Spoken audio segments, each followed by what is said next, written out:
Hey, it's Heidi Dawson, and this is Wednesday Wisdom, where I interview wildly successful people from across the world, where we get an inside view into what their daily life looks like.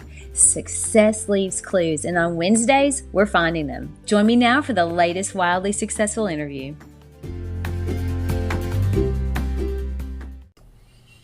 Hi, guys. Welcome to episode 108 of the Wildly Successful Lifestyle Podcast. My guest today is Dr. Larry Goodman. He's a chiropractor, but he's also a skilled kinesiologist trained in acupuncture, clinical nutrition, and psychology. Now, he has a track record of success that has made him a highly sought-after physician, specializing in whole person health for over 40 years, which I love that concept. He also has a podcast called Fridays with Goodman. And he's a pretty straight shooter, which I love talking to people like that. So listen in as we talk about how to manage your thoughts and also his interesting take on COVID. And we talk a little bit about anxiety today as well, because I know a lot of people are suffering with that.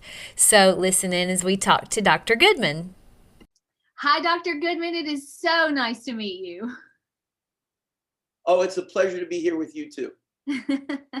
So we were chatting a little bit before, and there were so many good snippets that I was like, let's get this episode started because there's so many good things I want to include. But I want to start out, first of all, like I always do, talking about empowering daily routines. And I think probably you would call it a ritual, maybe, because I think that's what I've heard you call it. So do you have a daily ritual that you can share with us? Oh boy. Yeah. So safe daily rituals. Okay, so here is the first gift that I always give and share with people anytime I speak, either in person or virtually or whatever, because it sets the mindset right for the rest of the day. And it's really simple. And I recommend that it be done like in the morning, like before you even get out of bed, like before your feet even touch the ground. I can't wait. And the affirmation is, something great is going to happen to me today. Oh, I like that a lot. Something great is going to happen to me today. That starts a day out right. I like that a lot. And the thing about it, we now know from the law of attraction, is that it is really literally impossible to start your day with that thought and not have something great happen. Yes, I like that. So that's the beginning ritual. All right. And then, of course, get out of bed. No, listen, that's a big deal. I'm a follower of Mel Robbins. Yes. And the 5-second rule. I'm familiar. Because I'll just say it this way.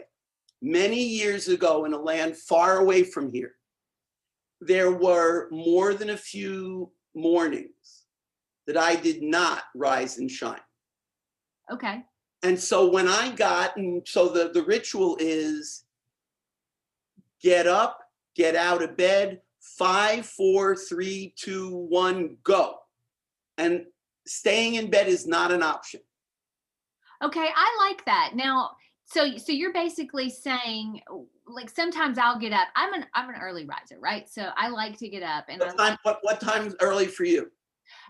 Usually, like this morning, I woke up at 5:30. Yeah, late. I'm already on the road by then, but that's good. Okay, well, but I stayed in bed until 6:15. Ooh. I know. See, that's not good. Well, I don't know. It depends who you were with. No, never mind. Oh, you're trouble. Sometimes. I'm with my husband. Huh? Okay, well. He works late. Listen. Okay. All right. That's for a whole other broadcast, right? Yeah, we'll talk about that later. Yeah. Okay, so what's the idea behind getting immediately up out of bed? Because I think I like the idea. I'll just say it to you this way. If you're not there with your husband to be romantic, yes, nothing good is going to happen there. Right. Yeah. nothing. You're not going to gain any new insight. You're not going to come up with any advanced notice. You're in the dark, you in the bed. If there's the thought there to stay there, get that thought out of your head and get out of the bed. Yeah. It's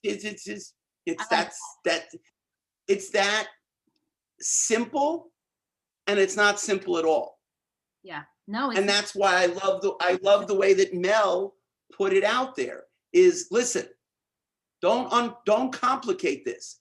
5, 4, 3, 2, 1, go. Okay, I'm gonna practice that. I'm gonna practice that, because you're right. Like sometimes if I lay in the bed, I'm thinking, it's like, oh, I don't want to get up, or maybe even grab my phone. See? You see? Yeah. Or maybe grab my phone, and then nothing, no great new inspiring insights ever come from burying your head under the covers. It just doesn't. No, you're right. Okay, so I've got my affirmation, I've got my 5-second rule. Now what? Well, now you get out of bed, you take care of your body stuff, and then for me, it's pray to whoever, whatever, meditate, hydrate, take whatever nutritional supplement regimen, whatever you will enable you to take on the day, and then exercise. Got it. That's a really good. I think I nail it for the most part, except for the 5-second rule, which I will actually take that on, because I like that idea. I'm a morning person. Honestly, it'll change your life. Okay. Because it did mine, and she's got a phenomenal YouTube video. Okay. All right. Well, then I'm gonna look that up. Or maybe it's whatever it is. Okay. She hits it spot on, and I give kudos. On the 5-second rule, and I will put that in the show notes. I'm going to write that down right now to add. Maybe if I can find it, I'll put a link to it in the show notes. Sure. Okay. Sure. So then, I was listening to, I think it was a podcast, or maybe it was just a video that you were on, where you said that each one of us have an inner good man. And no matter what's going on, and your last name is Goodman, so that's not lost. It's one of those interesting coincidences. Yeah, right. That is a lot. I've been told I waited online for the name. Just so I don't know. So that good man inside of each one of us always wants to show up. And you said, keep your head while everyone else is losing theirs. Now, right now, this world we're living in, it seems to be kind of like up is down, down is up. How do we navigate that and use that in? So you just gave the first step in successfully navigating it. Okay. You gave it a name. Yeah. Okay, good. What is that? You said the world up is down, down is up. Okay. So that's an awareness. Okay. And I have a tool that I call the 3 A's to change. All right. And the first A is awareness. Awareness. Absolutely. Because if you're not aware, you're not going to be able to make the change. Absolutely. Because you don't know what to change, because you don't know what it is. Right. So awareness. Awareness. And then comes acceptance. Acceptance. Okay. And acceptance is it pierces the veil of the denial. You know, the denial we all live in. It's not that bad. There's nothing I can do about it anyway. Maybe it'll pass. Everybody else is going through the same thing, or whatever the crappy story is that you tell yourself when you decide it's not worth trying to change it. Right. So that's the second A. Okay. So the that's third A is. I'm sorry? That I was repeating. Yeah, that's the second A. Yeah. Okay. The third A, the appropriate action, whatever that may be. So a lot of what's going on and why the world is in the condition it's in is, I promised myself I was not going to get into the whole vax thing, politics thing. But here I can tell you this. Okay. If the best you can come up with to manage your mental state and health and well-being is wash your hands, wear a mask, don't touch your face, and social distance, you're in a lot of trouble. Yeah. You're in a lot of trouble because that I don't follow the science. There's no science I have seen anywhere that will tell you, me, whatever, that produces sustainable mind, body, spirit health. It just won't do it. But do you agree? Like, I think that what you're saying is, I know I'm not a doctor, so I don't, we're all. I play one on TV. That's right. I know. So let me ask you this though. How for those of us that aren't doctors and we're trying to weed through it, how do we do that? Like, how do we look at it? And I don't think that the ones that are making the decisions today are looking at the whole mind, body, health. Not even. The worst part is they're not even pretending. Right. They're not even pretending. I agree. So how do we, as people that are responsible for our own lives, and I talk about this, I just did a podcast today that came out this morning, and it talks about how I love you very much, but it's your fault. Everything that goes on in your life. God. So everything we do is an aspect of what we've decided on and how we are changing and how we are thinking and adapting. So yes. So one of my favorites, another one, Brene Brown, Absolutely. My favorite tool that she's got that we use in my workshops and stuff is the shitty first draft. Oh yes. Okay. Yes. Because the shitty first draft is the story you make up. Okay. That you keep inside. That's the filter that lets you feel in this self-imposed prison. Right, but how do we get out of that? How do we? I'm getting there. I'm getting there. Be quiet.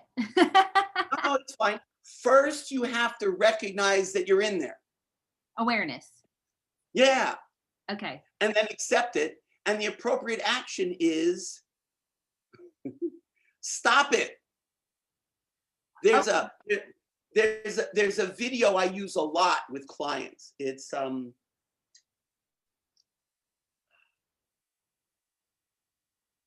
called "Stop It or I'll Bury You in a Box."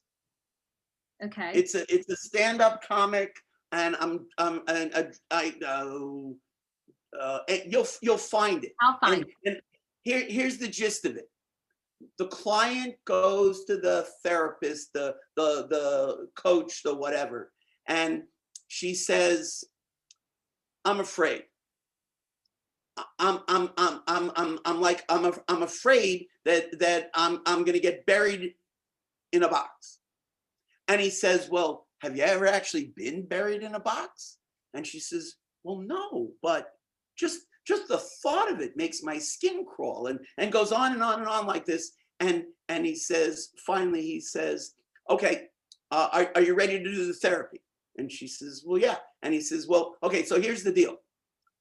The visit costs $5, and it's $1 a minute, and I don't make change. Are you ready?" And she says, yeah, I'm ready." She says, so tell me, what do I do?" And he says, "Stop it." And she says, "What?"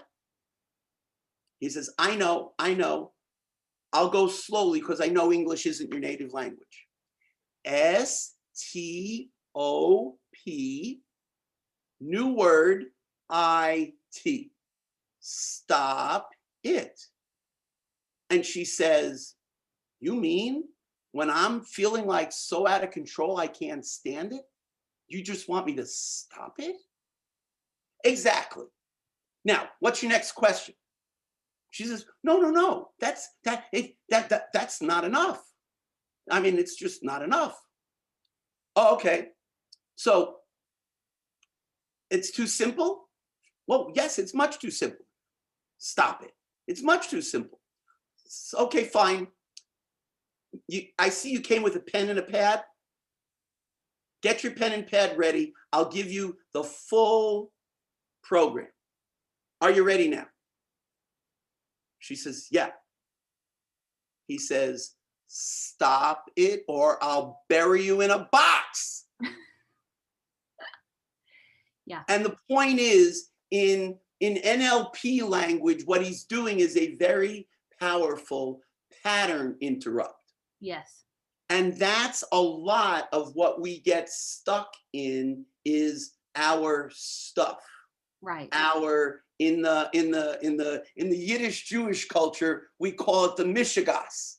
Okay. It's the story. And it's like people don't want to let go of their story because it's even though they hate it, even though it makes them miserable, it's such a part of them that if they let go of the story, well then who would you be and what would you do? That's right. They identify with it. Yeah. 100%. I like that. I like that. So let me ask you a question then about that. And I so many times, it's like you say acceptance, and it's like considering everything that's going on in the world today. So we just accept it. And then, but where is the line between accepting it and just letting things happen to you? You know what I'm saying? Like, No. That's not acceptance. That's giving up. okay, got it. So The acceptance I'm talking about is the second step of a 3-step process.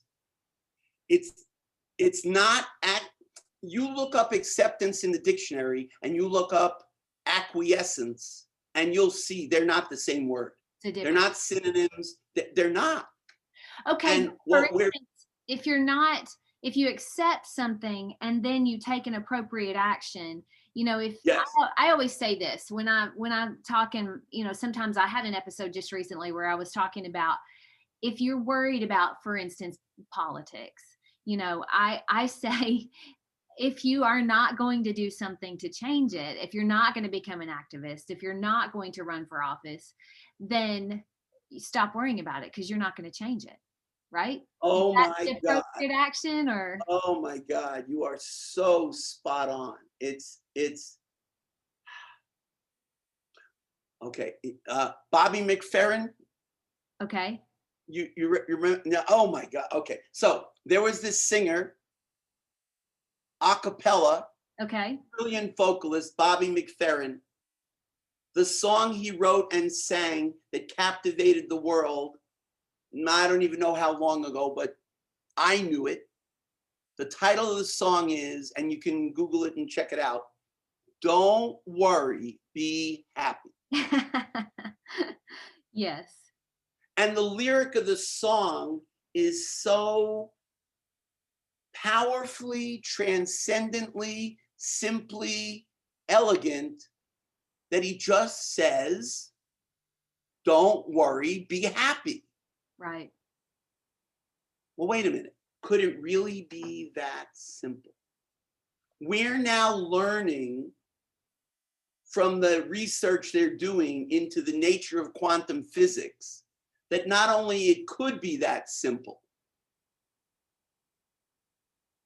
it is that simple, and it's not simple at all.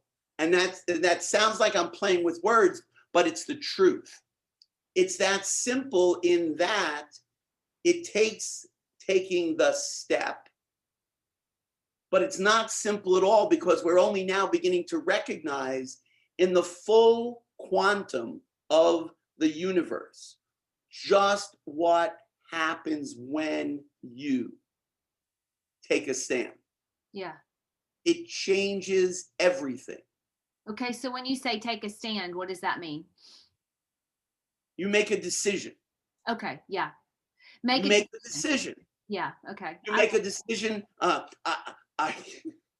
Evidently, I'm going to have to get people to watch a whole lot of these old movies because there's so much wisdom there. And as I've been doing this series with people, all of you glamorous and wonderful young people, see, I'm 65 years young. You just got to get that, okay? And these movies that I grew up with, there's like a lot of wisdom there. So the movie I was thinking of is called Network. Network. Okay. And the main character in the movie is a guy named Howard Beale, and he's a news reporter guy. And there's crazy stuff going on in the world at that time too. And the struggle and the challenge is, how can I get people to do something? And there's this really, really powerful moment where he tells everybody, he's on broadcasting, and he says, and now I want you to get up, go over to your window, open the window out loud, and with everything you've got in you, I want you to scream together like your life depends on it. I'm mad as hell, and I'm not going to take it anymore. And let me tell you what, there's a lot of what needs to happen right now on this planet. I don't mean to be I'm not talking about violence. I'm not talking about any of that. I'm saying people need to get within themselves mad as hell and don't take it anymore. Turn your effing life around, because if you don't, who will? And if not now, when?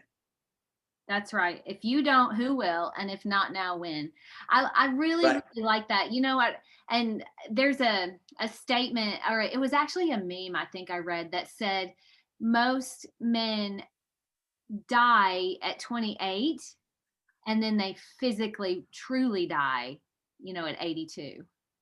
Yeah. And, and I think about that, and I see people, and sometimes it's kind of, in a world where a lot of people are waiting for someone to tell them how to feel or how to think. I always think we should be our own compass. We have to be our own, our inner guidance system, so powerful, and so many of us don't follow that. A lot of the people who come to see me or work with me virtually, the first interaction is always really kind of interesting, because more often than I can tell you, they say to me, I want what you have. Yeah. And my answer is, you have no idea what I have. Why would you want that? That's right. And what they really mean is, and then we start to crystallize down, what they mean is they want the level of aliveness, right, and energy and optimism and empowerment. And listen, I said before, I'm 65 years young, and I can probably run circles around most of the 30-year-olds that I encounter. Sure. I agree. It's not that way. It's not. It didn't happen yesterday. And I've been more or less this way since like 1993-ish. Okay. If you want it, you can have it. And again, this is how, when I work with people, the come to me question is, what do you want? Yeah. And what are you willing to do to get there? Right. Because in the space between those two questions is where the window of possibility opens up. Can you first give it a name, what you want? And then this is what I meant earlier when you asked about the stand, to take the stand that, what are you willing to do? Whatever it takes. If you truly want it, yeah. Yeah, because we all, at some point or another in our lives, me included, said about something, can't do it. Yeah. Too hard. Mm-hmm. I don't know what to do. I don't even know where to begin. Or maybe I know where to begin, but it's like, oh God. It's too much. Too much. It's the whole thing is just entirely too much. Yeah. And the challenge is this. Those self-referential statements Okay. become the backdrop, the framework of your life. If you say you can't do it, then you're right. Right. If you say you can, you're right about that too. There used to be a thing, failure comes in can'ts, success comes in cans. Yes, that's exactly right. Uh, But that's our brain. Those are our when thoughts, I, right? yeah, Right. So when I started to build Goodman Factor,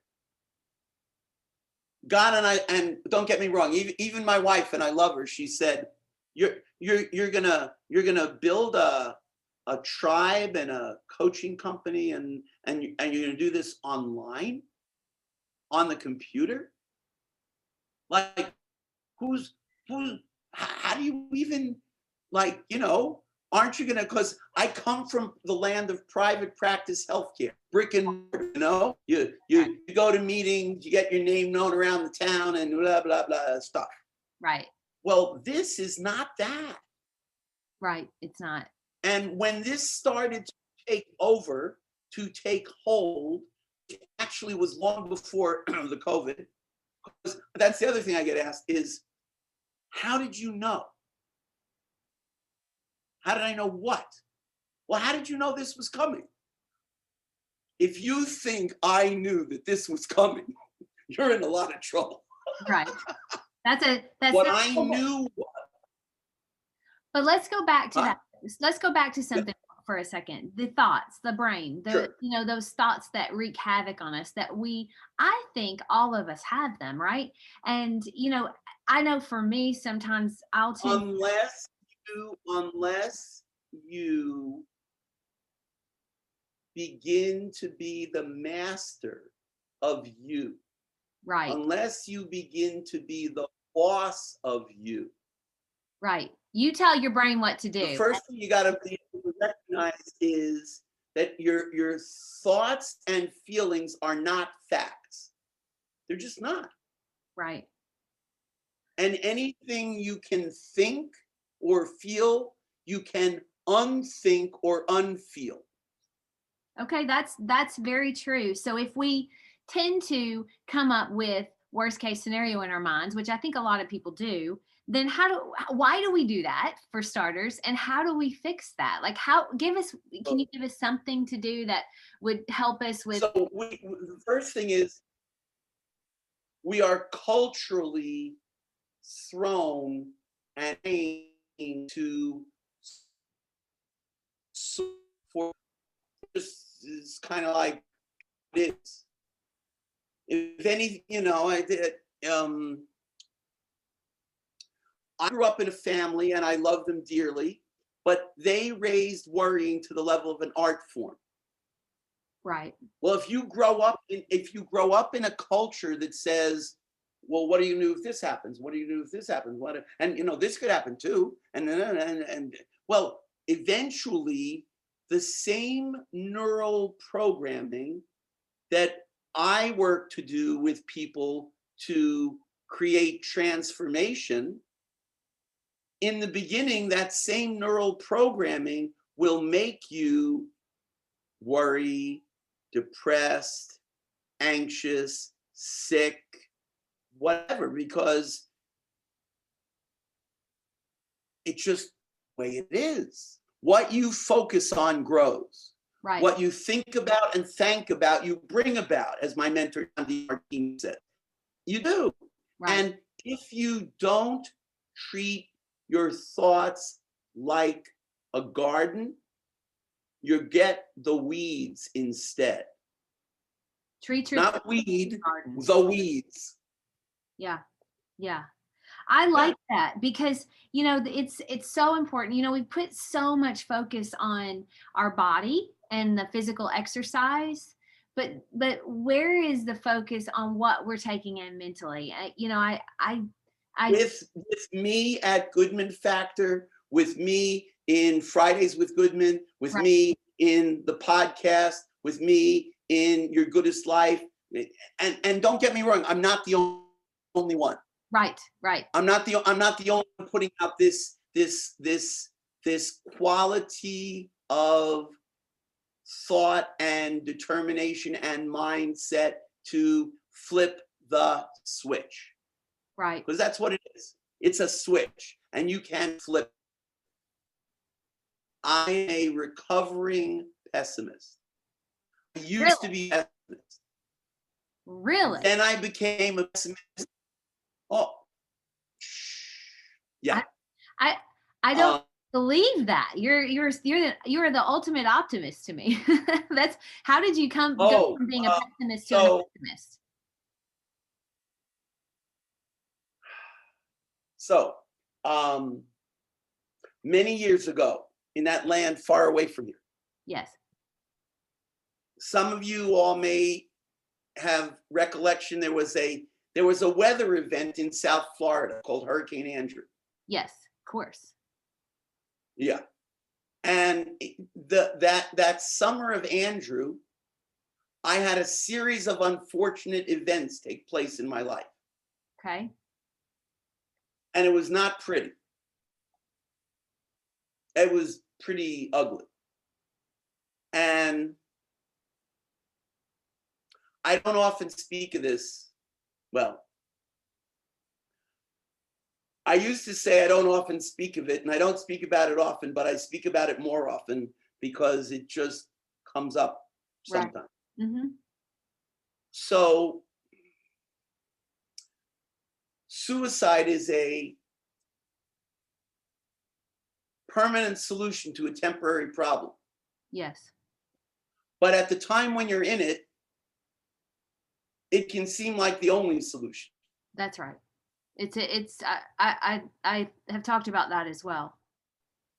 So let's just say not once, not twice, 3 times I attempted. Wow. And by the grace of God, I didn't succeed. And what I came away with was a sense, a voice that said, "You're not done yet." Yeah, you meant for more. Yeah. And so literally from then till this, I'm not the same guy anymore. I like that. In fact, it literally, I'm now certain, took that to get to this. Mm-hmm. Okay. All right. So let's talk about this for a second. Yep. So many times we see that where people have to hit like rock bottom before they wake up. So how do we wake up before we hit rock bottom? That is the No, you didn't hear what you just said. You didn't. Okay. No. I'm not being cutesy with you. Yes. What you said was you have to hit bottom before you can wake up. And then you asked me, how do you wake up before you hit rock bottom? And the answer is you don't. Okay. You don't, because the only parallel I can offer you is, did you ever lose something like your keys in the house or whatever, and you go looking for them? Sure. When you find them, it's always in the last place you look. Because who keeps looking for them after you find them? Okay. No. Right? Right. I found them. Well, wait, let me keep looking. Maybe they're over there. Right. When you find them, you stop because you found them. Right. Rock bottom is a place when you have exhausted all other attempts. Okay. And then I believe what happens is you get to, by the grace of God, creator, whatever name you want to give to that force, universal intelligence, whatever. You get to the place of, I can't by myself. He, she, or it can. I'm going to let them. Mm-hmm. And usually what it sounds like is something like, God help me. Yeah. And in that moment of incomprehensible demoralization, desperation, something something happens. Yes. Now, I don't know what that is. Yeah. I have some theories about it, but something happens. Well, and I guess for me, like I'm not a big believer that you have to hit rock bottom to Well, how about this? Everybody's rock bottom is different. is different. I love that. Okay. All right. All right. There you go. There For you go. some people, rock bottom is I woke up in the morning and I didn't shower. Yeah. Oh, And how gross is that? I'm never gonna let it get that bad again. yeah. Okay. I like that. Or You're absolutely right. You know, along those same lines, and this is something that like wildly successful lifestyle obviously is the name of the podcast, but everyone's version of a wildly successful lifestyle is different. And so it's Yep. not like when you say someone looks at you and says, I want what you have. I think people sometimes tend to take a perception and create it in their minds. And then if their version doesn't look like that in their mind, they're like, well, I'm not as successful. What I find most of the time, what they really want is they want the car, they want the house, they want the clothes, they want, the nicey stuff that makes it all look kind of like that. Yeah. What they don't see is what it takes to get here. Yeah. And don't get me wrong, I'm not complaining about it. In fact, quite the contrary. Mm-hmm. But I really live a basically simple life. But could it be that they're looking at the happiness and the optimism? Now you're getting somewhere. Yes. Yeah. I think what they really see is here's this guy. Right. He says he's 65. How does that even, I mean, he's been bopping up and down in the chair and waving his arms all over the place. And my ideal state is, you'll notice I'm fit, tanned, and rested. It's like, what? I'm kind of jealous right now. It's so cold outside here. Oh my God. I should have been, I'm just getting back from like sailing in the British Virgin Islands right now. So I have a little color, but I don't this time because we couldn't go. So now I'm looking at you with your tan, living down there in Miami. I'm kind of like, well, come on down. The weather's fun. I know. We actually just might do that. But I think we talked about that. So I think it's more they're looking for the happiness and the optimism, and that is not what comes from the car. It does not. No, I never. So my buddy, the guy in Stowe, Vermont, I was telling you. Yes. He got a new car 2 weeks ago. Right. He gets the car on Saturday. Monday morning, he's ready to go down and go to the office. It's minus 11. Ugh. The car will not start. It's one of these Italian, I don't remember what it is. Yeah. It doesn't really matter. But he got the car. He bought it in Texas. They had it shipped up. And I don't know, but he said, turn the key and nothing. Oh, no. Brand new. Yeah. So he had to get a rented truck to drive to the office when the brand new car was sitting in the driveway. Can't rely on that for happiness. He was not. No, can't rely on that for happiness. So that leads, like, let's talk a little bit about people. The opposite of that. It's really not the opposite, but I feel like there's a lot of people around that are dealing with anxiety and levels of stress. So yes. I know you handle a lot of that with your clients. What would be the first thing you would tell someone that's going through, that has a lot of anxiety right now and struggling? Okay, so first of all, stress, anxiety, sleep difficulties, weight gain, they're all symptoms of what's going on in the world right now. Right. Even though we're sitting here and codifying them differently, and even though segmentally there are different aspects to address in each of them, Right. the truth is one thing underlies all of it. Yeah. It's the sense of hopelessness. We're not really talking about that though. I mean, it's not like a conversation. I do feel like there's a cloud, it's a conversation that needs to be had. I mean, we have. Well, so here's the good news. Okay, I'm ready. We're having it. We are having it. You're right. We're having it right here on your program. I have it with people regularly in my workshops and in my one-on-one coaching and blah, blah, blah. I mean, and I think what's more accurate is we're not having it enough. Yes.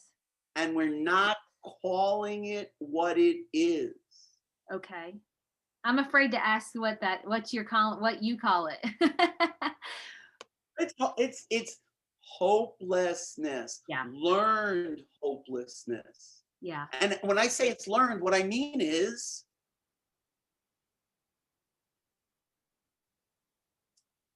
unfortunately right now, and I don't want to go here too much because it's just too whatever. This notion of following and listening to the science. Yeah. Yeah. The only thing I want to say about it at all is the following.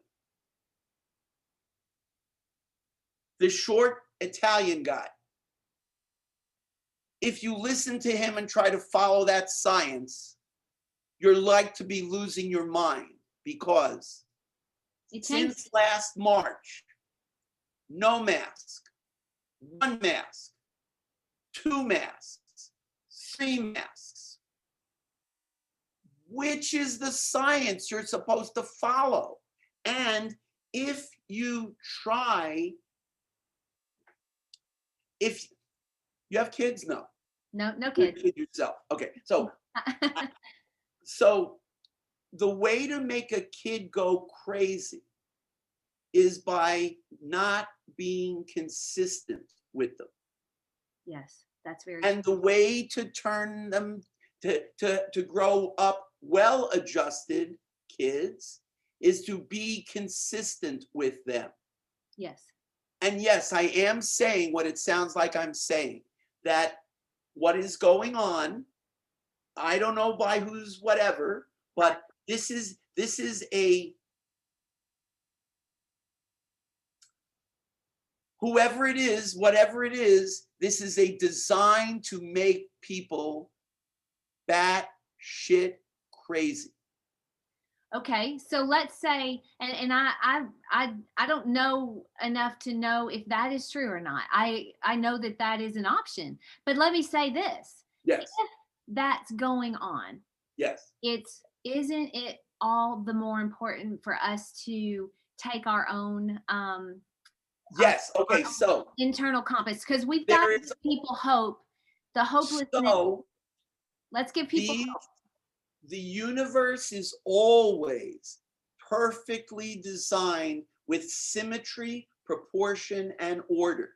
Right. There is no hopelessness without the corresponding hopefulness. Correct.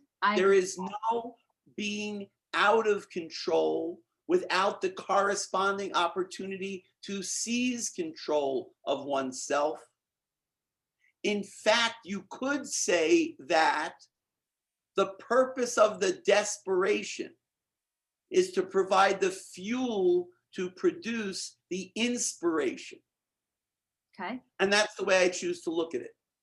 That is a good way to look at it. And I so what I always try to do is I want to communicate to people that you're not alone. We're all thinking the same thing for the most part, even though it looks differently, like we talked about earlier for everyone.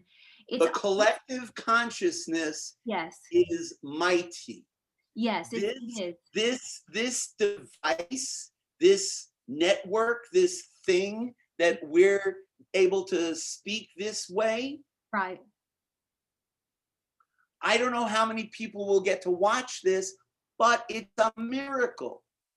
This is a neural link in space-time that allows anybody who watches this to be a participant. Yes. Yeah. And you And they will. that's right. And The you perfect people will. that's right. That's right. If you're Something listening, will draw them to you and your program. that's Then right. something will draw them to whatever it is we've been spending the last minute Yes. thing. Hopefully, I'll say it this way. If it changes the perspective of one person, That's right. then it was worth it. That's right. And so what I want us to do, because we're gonna I mean we could probably sit and chat for like 13 hours, but we're not going to. What? I want to get out in the snow. No kidding, I'm not.